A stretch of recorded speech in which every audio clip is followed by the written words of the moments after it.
لما دخلت كانت عيونها مليانة تحدي، وقالت بصوت هادي: أنا عايزة طويل. كانت قاعدة زي الفرس على السرير، جسمها ثابت. مر وقت طويل، حوالي ساعة، وأنا مش قادرة أتحرك أو أقول أي حاجة. كانت هي اللي بتعمل كل حاجة. ازيكم يا جماعة؟ لو عجبكم الفيديو ما تنسوش تدوسوا لايك وتشتركوا في القناة علشان يوصلكم كل جديد. وكمان لو حابين تشاركوا الفيديو مع أصحابكم علشان الناس كلها تستمتع، ياريت متبخلوش علينا. يلا بينا نبدأ الفيديو. في حي بسيط ومزدحم في القاهرة، كان في عمارة جديدة لسه سكانها بيتنقلوا فيها واحدة واحدة. في الدور الأرضي كان في بواب اسمه عم فتحي ومراته صفية، اللي دايما كانت بتتولى كل حاجة في حياتهم، من تنظيف العمارة لطبخ الأكل اللي ريحته بتلف العمارة كلها.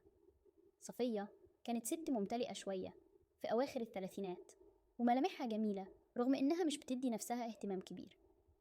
جوزها عم فتحي كان راجل طيب جدا، لكن ضعيف الشخصية، ودايما سايب كل القرارات لصفية. في الدور التاني من العمارة كان ساكن كريم، شاب رياضي في أواخر العشرينات، بيشتغل مدرب في جيم مشهور. كريم كان بيدخل البيت كل يوم بعد شغله أو الجيم مرهق وجعان، وأكتر حاجة كانت بتلفت انتباهه هي ريحة أكل صفية اللي بتتسرب في كل زوايا العمارة. في يوم كريم كان راجع من الجيم مرهق جدا، وهو طالع على السلم شم ريحة أكل صفية، محشي وبط. ريحة الأكل خلت معدته تقرص من الجوع. الباب كان مفتوح، ولما عدى كريم قدامه بص كده وقال بابتسامة: إيه الريحة الحلوة دي يا أم فتحي؟ صفية كانت لابسة مريالة المطبخ وبتقلب البط في الصينية، ولما شافته ردت بضحكة: ده محشي وبط يا أستاذ كريم، مش عايز تدوق؟ كريم ضحك وقال: بصراحة مش قادرة أقاوم، أنا راجع من الجيم وجعان جدا. صفية قالت: خلاص استنى شوية، أجيب لك طبق صغير تتسلى بيه. راحت صفية جابت طبق فيه كام صباع محشي وحتة بطاية.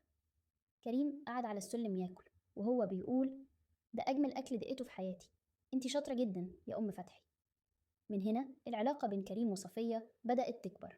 كل يوم لما كريم يرجع لازم يشم ريحة أكلها. في يوم قال لها: بصراحة أنا نفسي في صينية محشي كاملة مخصوص من تحت إيدك. صفية ضحكت وقالت: ماشي، قوليلي إمتى عاوزها. بكرة عندي أجازة وهكون في البيت طول اليوم. تاني يوم كريم ساب المفتاح مع عم فتحي وقاله: مراتك تيجي تعمل الأكل وأنا هسيبها على راحتها. صفية طلعت شقة كريم الصبح، عملت المحشي والبط ونظفت المطبخ، وبعد ما خلصت غيرت هدومها ولبست حاجة شيك عشان تقدم الأكل لكريم. لما كريم صحى وشاف الأكل قال: ده أنا محظوظ جدا، المحشي ده طعمه مختلف خالص. صفية ضحكت وقالت: بالهنا والشفا يا أستاذ كريم، أي حاجة عاوزها أنا تحت أمرك. في النص كريم كان بيهزر معاها، وصفية كانت بترد الهزار بضحك. لكن فجأة عم فتحي رجع العمارة وسمع صوت ضحكهم من فوق. عم فتحي دخل البيت وقال لصفية: كنت فين؟ كنت بعمل الأكل اللي طلبه مني أستاذ كريم. فتح الموضوع عدى، لكن كريم بقى يطلب منها أكل باستمرار. في يوم تاني واحدة من سكان العمارة مدام هالة نزلت لصفية وقالت لها: إيه يا أم فتحي، ريحة الأكل عندك تجنن، ممكن تعمليلي زيها؟ صفية ابتسمت وقالت: طبعا يا مدام هالة، قوليلي عاوزة إيه وأنا أعمله. مدام هالة طلبت منها وجبة كاملة لعزومة ودفعت لها مبلغ كبير. صفية بدأت تحس إن شغل الطبخ ممكن يكون مصدر رزق إضافي.